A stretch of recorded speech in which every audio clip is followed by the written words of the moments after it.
In this episode, we're going to discuss one of the most important things that is often overlooked by investors, but front of mind with owner-occupiers. Welcome to Your First Home Buyer Guide, the podcast for first home buyers who want to get it right. I'm Megan and that was Veronica. We're both buyers agents and probably old enough to be your mums. But that's a good thing because between us, we've got over 40 years experience and we are going to share with you bucket loads of stories about avoidable mistakes. Together, we're going to make sure that you get unbiased and real information that you can rely on so you can get where you want to be without missing a step. Now, we've got loads of great tips for you in this episode, and if you'd like more useful tools, head over to the website homebuyeracademy.com.au. There you'll find free checklists that you can download, a free mini course on how to price a property, and our Where to Buy workshop for only $39. Priceless stuff, really. Bargain. But before we get into the interesting stuff in this week's episode, here's the boring bit, the disclaimer. You, of course, know that nothing in this podcast is to be taken as personal advice. We always recommend getting the advice of an expert in their field of expertise. Now, we've done our very best to ensure that the content is correct at the time of recording, but things change. So check with the relevant government authority or your advisors to get the most up-to-date information.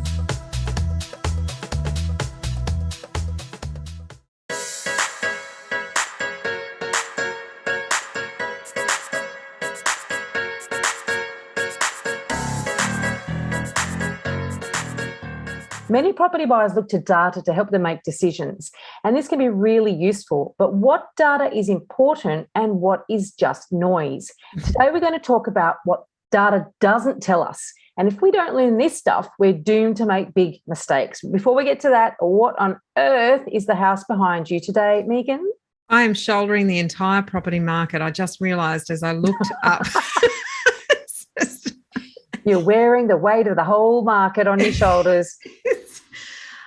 It's not a house, obviously. This is not built, but we're talking about data and we're talking about putting yourself out on a cliff. If you on a ledge, hanging yourself on a ledge.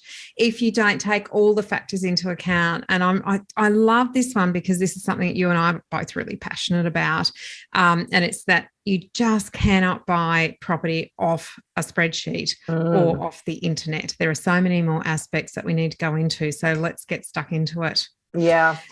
People think they've got to find the next hotspot or highest yield, and that's what makes a good place to invest. But it's actually choosing a location with great investment fundamentals that's really important. So making decisions based on the numbers is a really limiting way to choose a location. We actually need to look for places where people want to live and properties they want to live in, Veronica. This is what really cracks me up. I mean, owner-occupiers, let's face it, and I was watching an episode, I think it was on 7:30 Report the other night, and there was a first home buyer who had just moved in, and they were saying how when the property market's going up and they're a first home buyer and they haven't bought yet, they're freaking out and they want it to stop. The minute they've bought a property, they're like, oh, I want to keep going. Keep going, drive those prices up. Yeah, you change your mindset completely. Yeah, now that I'm in the market. And this is something that it's not, we're talking here sort of almost from an investor point of view, but it definitely is something that a lot of first home buyers think as well. It's like, I've got to get in the market in a way that's actually immediately going to make money. And let's face it, that's fantastic. And, if that does happen, and certainly in a rising market, it can happen. But there's so many factors that go into whether sustainably over time you're going to buy yourself a property that actually does go up in value or not, or a lot, or a little, or those sorts of things. And for how long, and how long you go. I mean, the numbers do paint a sort of part of the picture of what people have done. It's kind of a rear view measure. Rear view mirror. Thank you very much. But what we also need to understand is that why they've done those things. It's a human aspect. It's the behavioural aspects that will give us a clue as to what people will do and what they'll want in the future. And you cannot find that on a spreadsheet. You can't. And the thing is too, is that when you're looking at data, like you're saying, it's all stuff that's happened in the past. And to some degree that can give us some clues as to what might happen in the future. But like you're saying, if you don't understand what caused the numbers that appeared on the page, you know, if you don't actually get into that, then you are doomed to make big mistakes because you are basically basing all your decisions on those numbers. And I guess where it becomes very dangerous is when people are looking, and the media love this, let's face it, they love to put out top 10 suburbs where median growth has been really high. House price growth, right? Yeah. And then buyers think, I've got to buy there.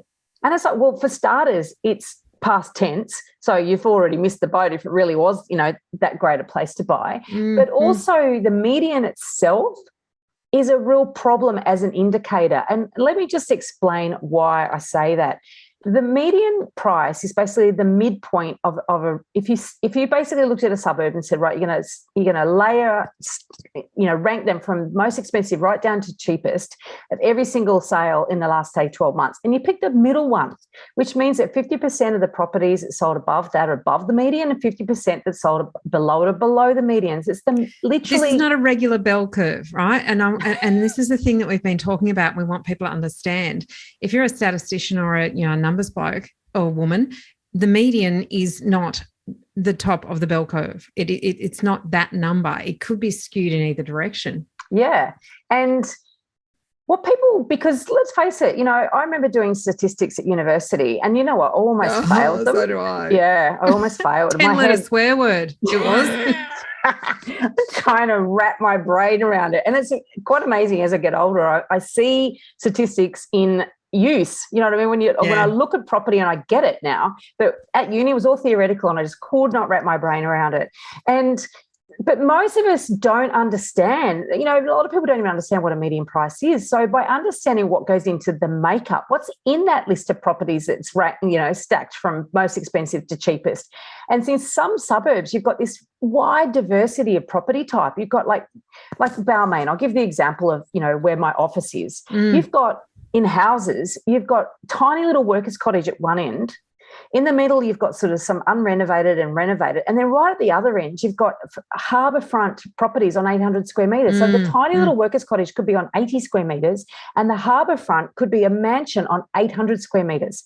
And all of those go into the median for that suburb. So if the median for Balmain happens to be like, I don't know, $3 million, for instance, and you've got big properties that could be selling for 11, 12, 13, 14, 15 million, and you've got workers' cottages selling for under 2 million, how on earth is looking at the median going to help you in any way? Yeah, absolutely. And Brisbane's a similar thing, because there are so many properties that actually flood. Now, not whole suburbs, not whole streets, but individual properties that flood. So when you look at a sale price in an area that has a median house price of, let's call it, $950,000, there are properties that may have sold in the $600,000 range to $700,000 range, and quite a lot of them, because they're the flood affected ones. Yeah. And that's the B grade, C grade that you don't want to be touching, but that can affect the median. So, composition is so important. And oh God, I just gloss over when I think about statistics, but but now you see the danger. To understand how to interpret them and what they really mean. I remember the very first article that I was asked to comment in 2004 in the Courier Mail. I was asked to write a commentary piece, and I the one that I wrote was Lies, Damn Lies and Statistics, because it is so, you could use a statistical analysis or a piece of information. The media does this extremely well to support whatever argument you actually want to make. There's actually a book, and Kent Lardner, who anyone who did our Where to Buy for Investors workshop will know Kent. He's the author of Suburb Trends website, and I interview him quite regularly on the Elephant in the Room podcast. Kent actually gave me the name of this book called How to Lie with Statistics, and I've started reading it. It was written in 1954. He said when he was at university, he actually read this book, and it is all about that, how you can pick and choose little bits. And so this is the danger in grabbing on little bits of these pieces of data and trying to construct a whole picture of an area with one little tiny piece of information, which in itself needs to be understood and interpreted. So that's why we say that's the danger with median prices.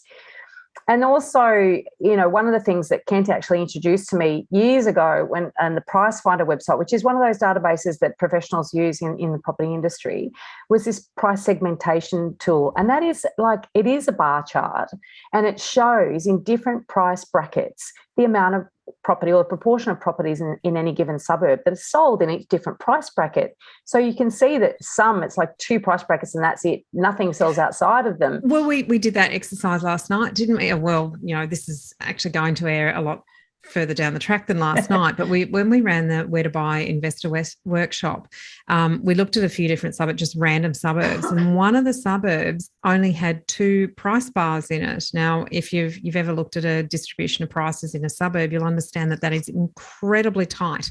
So normally you have some outliers, and then there's a bit of an upswing in the middle, maybe some ups and downs in the different price ranges. But this particular suburb that we did only had 2 price bars, which was I've never seen it before. It was quite interesting, actually. Well, when I go digging in this sort of stuff just for fun, right? And quite often you'll see that in more of the newer subdivisions where all the homes they're all big 4-bedroom family homes on similar blocks of land. So they're all really similar. They're very homogenous.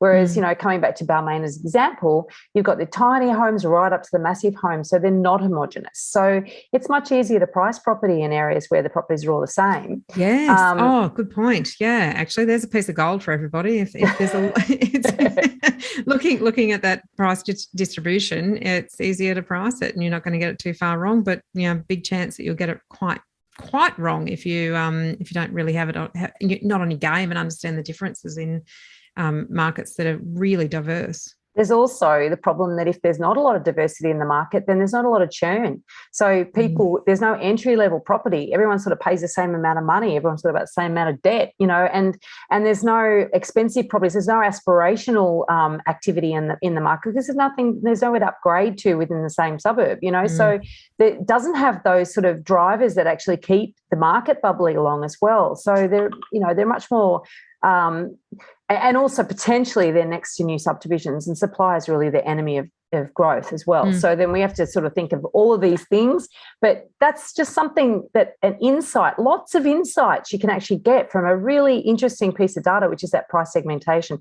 I guess we'll put the link to Suburb Trends website in the show notes. And it's such an interesting one to play around with. Yeah. Free data that is available. Data. Just be really careful how you use it. Because you can't go into a single piece of data or one piece of information without the bigger picture. And I guess that's what we're talking about, Veronica, is that data is a really big part of kind of narrowing down from 13,691 suburbs in Australia to the 2, 3, 4, 5 that you might choose. And we as a business, in our buyers agency business, there's 189 mainland suburbs in Brisbane, and we've spent a lot of time whittling that down to 58 suburbs that we buy in, and then only certain property types and certain price ranges within those suburbs. So it's a big process for people to go through if they haven't already narrowed down the location they're looking at. But I guess the point that we're trying to get to here is that data is one part. Yeah. There's the commonly used data like the medians. We've gone on ad nauseum about that, won't go on about that. But then there's also not commonly used data that's actually really useful and should be looked at, but often isn't. And one of those is approvals data. I talked about scarcity being, we always talk about scarcity being something to look for. And so if you're buying on the outskirts of any city, you've got to always be worried, how many new subdivisions can crop up next to me? Out there? Yeah. Or if you're buying an apartment even, how many new apartment buildings can go in close by and compete with my apartment? So these are really important things to look at before you decide where to buy. And for first-home buyers in particular, let's face it, government grants will incentivise you to go and buy these new subdivisions and in new buildings. And so one really massively important thing is to go into the approvals data, and you can do that on Suburb Trends too, and actually look at how many units or houses or townhouses have actually been approved in the suburb over the last, 18 months or 2 years it goes back. And you can see, wow, if they just approved 400 apartments like 3 months ago, well, they're going to get built soon. And if 2 months before that they approved another 700 and so on, as we found in one suburb when we did that in the Where to Buy workshop. Yeah. you know, you go, okay, warning, let's just rule that out. There's, you know, if you've got 13,600 suburbs in Australia, you can easily rule one out when they've got lots of supply coming. Yeah. And that's approvals for new buildings. And we would differentiate that from approvals for renovations to existing buildings, because that's a gentrification process, and that can be quite positive for an area, as opposed to an increase in density, which is new building approvals, which is not a positive for an area. Perfect that you even raise that, because let's face it, that just shows the nuance in the data. If you just rely on approvals and you rule out areas that are actually gentrifying, you just miss a golden opportunity. So that's actually a really good thing to point out. Yep. Look, I think, and not enough people look at a map, Veronica. You know, we spend a lot of time physically on our feet going around, and we know our areas really well because we're local area experts. We don't pretend to be experts in any area but where we buy property for people. And I guess that's what, you know, we really pride ourselves on, is we're not borderless. We're actually local area experts.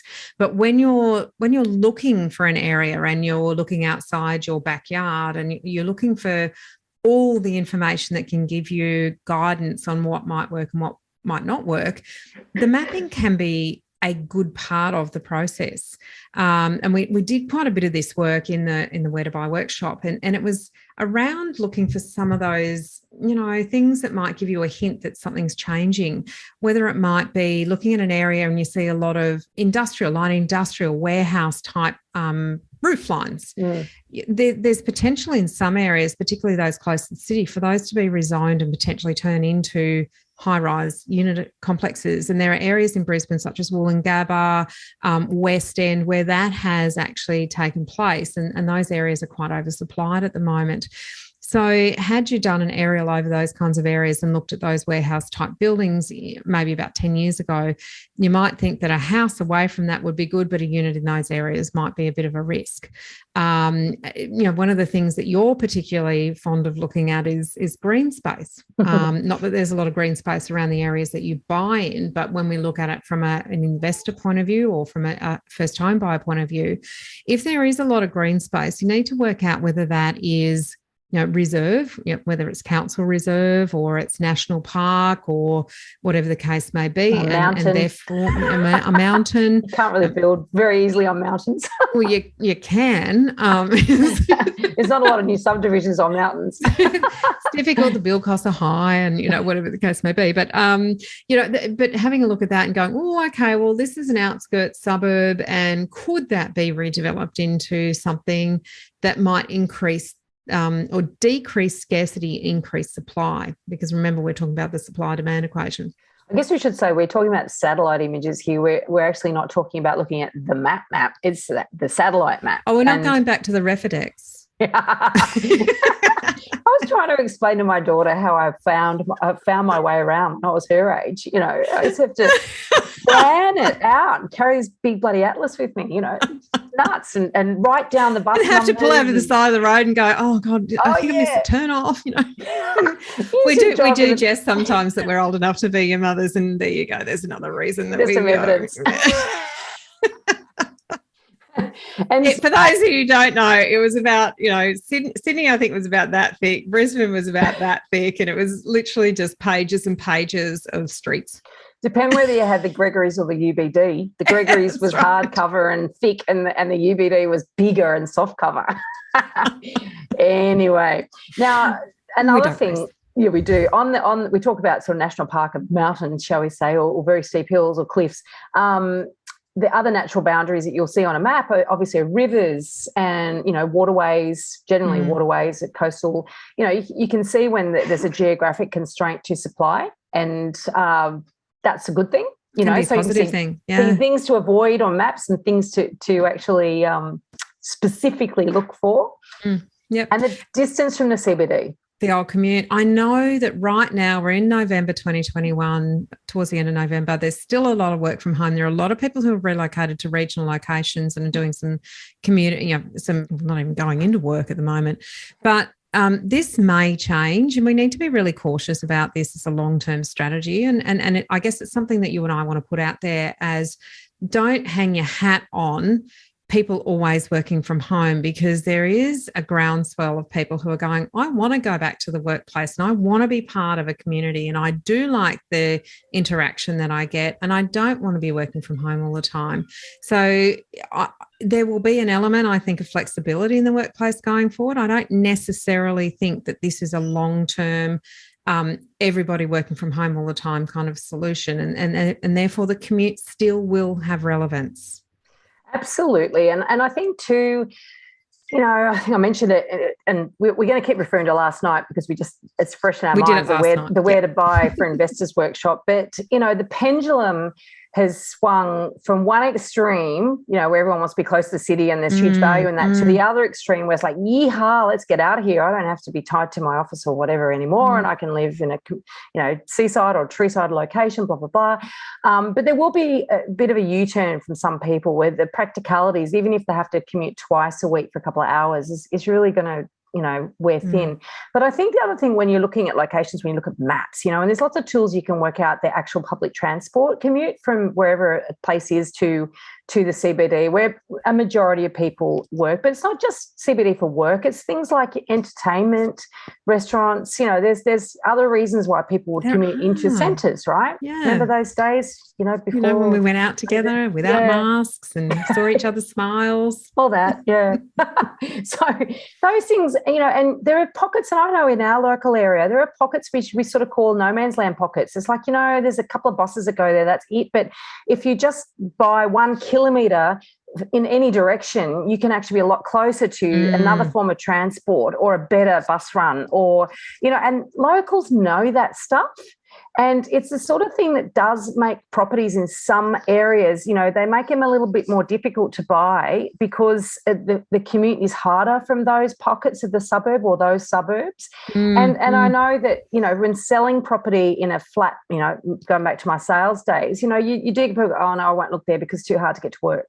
And different people have different expectations about commute time, Veronica, and we talk about this quite a lot, don't we? Because in Sydney, it's not unusual for someone to spend an hour and a half commuting one way and the other. In Brisbane, that would just about undo people. So the expectations, and regionally, often people will say, 20 minutes in the car. Oh, I don't know about that. So it's really important to understand the local nuances of what the expectations and desirability of commute times actually are, and also what transport types are more desirable, because there are some places where the car is just the natural way and there's enough parking, and it might be a regional centre with good parking or whatever the case may be. But then in major capital cities, there's either a desire for Melbourne tram is fantastic to be able to jump on. The train, not so much the bus. In Brisbane, train is great. Bus network is actually stronger. We got rid of our trams a long time ago. A bit of a shame, really, because I think that would have. Well, we're getting them all back again in Sydney, although now in one section they're off the rails for 18 months. Problems with the chassis or the brakes or something, the wheel arches, structural problems. Structural important problems. But it is interesting, though. Sydney, so we have heavy rail, light rail. Now we've got some other type of rail coming in that I can never remember the name of. We've got buses, we've got ferries. Have I forgotten anything? And there's a pecking order. Like in certain suburbs, you want to be close. In fact, ferry, I think, has to trump everything. Let's face it. It's the nicest way. Is there a better way to go to work? No better way. So ferry is probably number one. Heavy rail is number two by far. It's convenient. It's fast. It's regular. And then there's light rail, which is nice and pleasant. It's a bit like being on holidays, though, because actually they're really regular. And when I say regular, when they're not broken, but they're slow. They're really slow. And then there's the last one. Well, they're kind of interrupted by the traffic, aren't they? I don't know what it is about them. I think that because they're light rail and because I think people can easily walk in front of them, they're trams effectively. So that I think they have to go slower for starters. I just think there's probably more of danger, I'm guessing. But, the bottom of the pecking order is bus. So if you're buying in an area where only buses go to and you don't have those other three options, then the prices do tend to be a little less or I guess there's a little less buyer enthusiasm about buying in those areas. And that sort of leads into, we're talking about behaviour of buyers, you know, and behaviour of owners and behaviour of renters, behaviour of people that live in an area. Because the thing is that you want to buy, whether you're buying to live in it or whether you're buying as an investment, you want to be putting your money into an area where other people want to also put their money, not where they want to escape the minute things get better for them. You know, and so this is the danger with a ripple effect. When a market's hot and people get priced out of a certain area, they go to the next suburb, and that's fine if that suburb has all the fundamentals and all the ingredients to become as popular and as a nice place to live as the first suburb they couldn't afford to live in. But if there's something missing, or if it really just doesn't and cannot achieve or grow to get that amenity, then buyers or people that live there will always sort of have their eye out, you know. Where can I go and when can I go? Yeah. And we're talking about things, the sort of amenities that we're talking about are, you know, parks and recreation. There are certain pockets around Brisbane that are on the creeks that run out to the major river and out to the ocean. And they've been beautified over the last 15 years to be incredibly beautiful bike tracks and walking tracks. And to be close to those things is an amenity, you know, that recreational side of things that Brisbaneites love. Cafes, if you're in an area that just doesn't have that kind of cafe lifestyle precinct or an ability to get there easily, that can be quite a turn off to people. It means that they're going to maybe live there but always be going somewhere else and always be aspirational to be somewhere else. The retail strips, the boutique sort of lifestyle areas, also schools, and schools are becoming far more important to people. And sometimes when you're a first home buyer, you don't necessarily think that far ahead, but it actually does have an impact on pricing. So even if you're not looking for it for yourself, you actually have to think about, in the greater scheme of things, when you're trying to price a property or evaluate a property for purchase, which school catchment is it in? Because if it's in a certain school catchment, it may cost more than if it's in a different school catchment, and your resale value will be affected as well. So you don't want to pay the wrong price going in and the wrong, you know, then get the outcome that's wrong at the other end of things. I will say one thing about school catchments though, which is a bit of a tricky thing. And so I always counsel our clients to not get too hung up on them. It's important to understand. Absolutely. It's really super important to understand, because particularly in Sydney, certain areas, the primary schools are more of an issue than the high schools, right? And that is so, for instance, in inner Sydney, the primary schools are a real issue because a lot of people end up sending their kids to a private high school. So they're not too worried about the local high school, but they are worried about the primary school. And then in like the Upper North Shore in Sydney, that's an area where the public high schools, there's a lot of selective schools, and there's a real issue with those catchments. People will pay more money to be on one side of the street than the other. But the big risk, and this is where you don't want to be on the edge of a catchment area, because they change. If that school population swells, they will reduce the size of the catchment area. And if you bought in well before your kid goes to school, or if you bought in even thinking, I'm buying on this side of the street because it's going to be worth more in time, and then you actually find the boundaries have moved by the time you sell. So you do need to understand that there are some risks associated. You know, I love to talk about risks.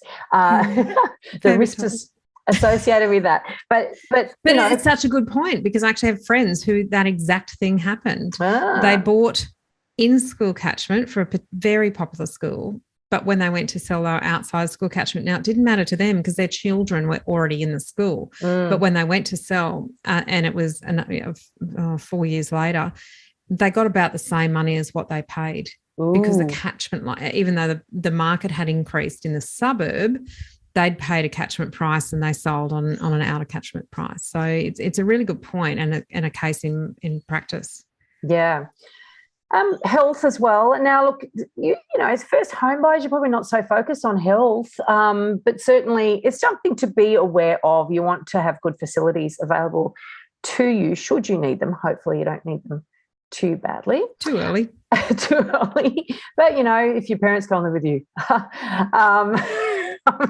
Let's not go down that path. And what we're talking about here, though, is effectively the impact of socioeconomics on an area. Right. So socioeconomics is something that we talked about in the Where to Buy workshop for investors, right?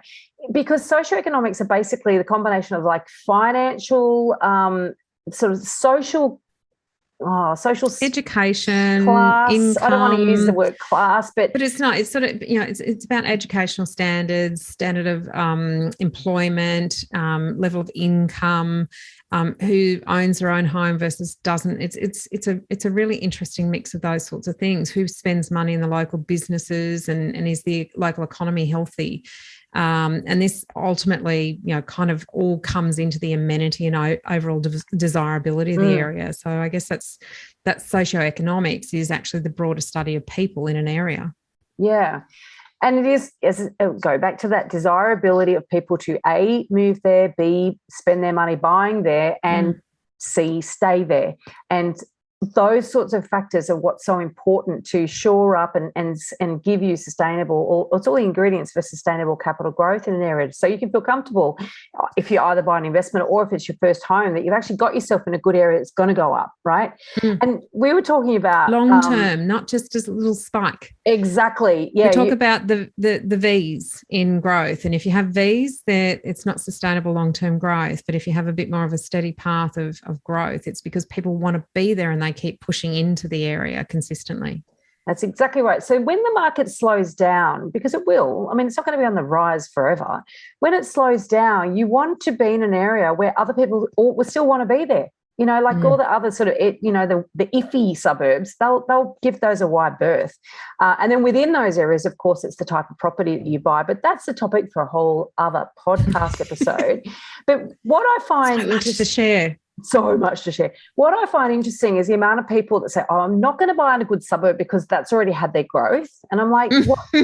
Did you think that was a one-off? And that is very much that short-term thinking that sort of applies that logic. And it seems really logical because they're trying to find a hot spot that's going to take off, right? And they go, well, I'll go back to Balmain only because that's obviously just my neighbourhood. But Balmain gentrified back in the sort of 80s and 90s, right? So people could argue, well, it took off then, but it's had huge, consistent, enormous growth ever since then. There's been ups and downs, as the market has gone sort of a bit up and down. We've had some real runs and then some slow patches, but over time it's been extraordinarily good in terms of capital growth.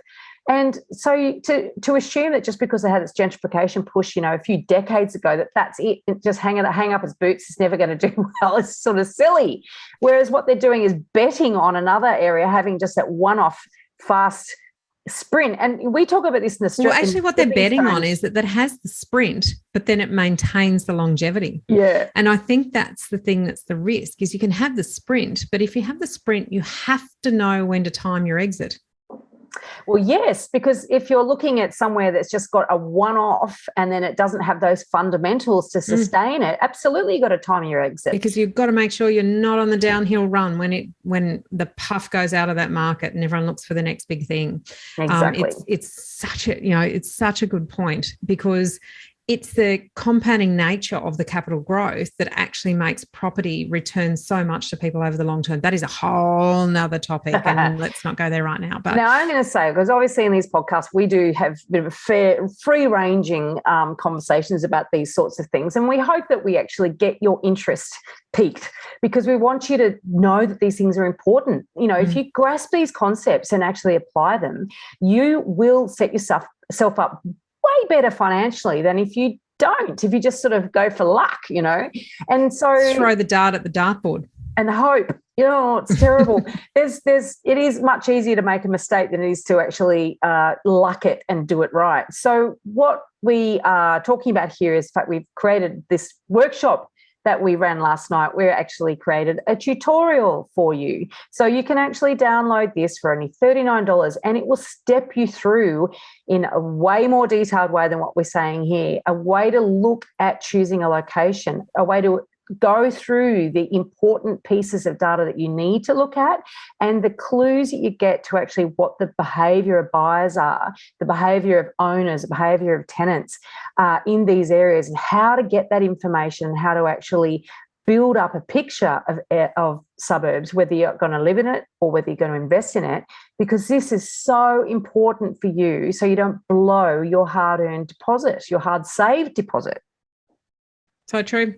So summing it up, Veronica, we have talked a little bit about data and how important it is in getting a little bit of a helicopter view, but it cannot be the only way that you make decisions about how to choose an area.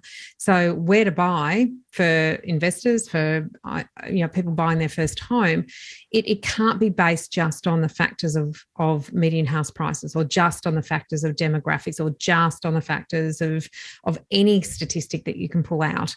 Incomes, owner-occupier ratios, these things in and of themselves are not going to give you a full picture, because you need to overlay the behavioural aspects of people. What are they doing? What do they like? Are the things that they like there? Are they there? Aspirational suburbs always have buyers wanting to go there, even in a soft market. People will want to go to these suburbs. You don't want to buy in a suburb where the minute residents can afford to, they leave. Nobody actually chooses to be there. They only buy there because it's a stepping stone to somewhere else. To be really, really cautious about taking the wrong stepping stone that only invites other investors, first-time investors and first-time buyers into the area. And a lot of those areas are, house and land packages, or a large amount of supply, or things that are easy to get into. One of our Home Buyer Academy principles, if it's easy to buy, it's hard to sell. Now, wrap your head around that, because that is a fundamental in any market.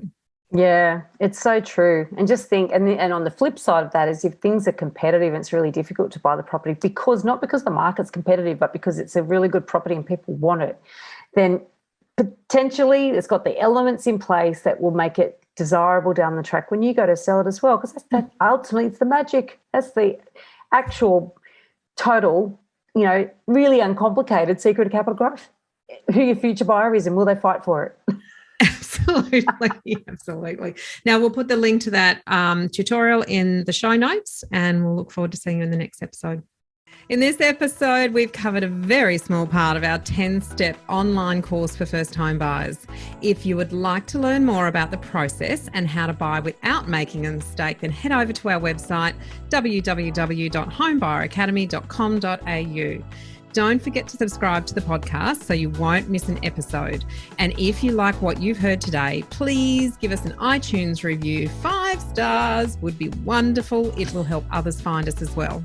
Thank you for joining us. We hope you found this really useful. And if you have, please share the love with others who you know are in the same boat. We'll be back next week with some more priceless stuff.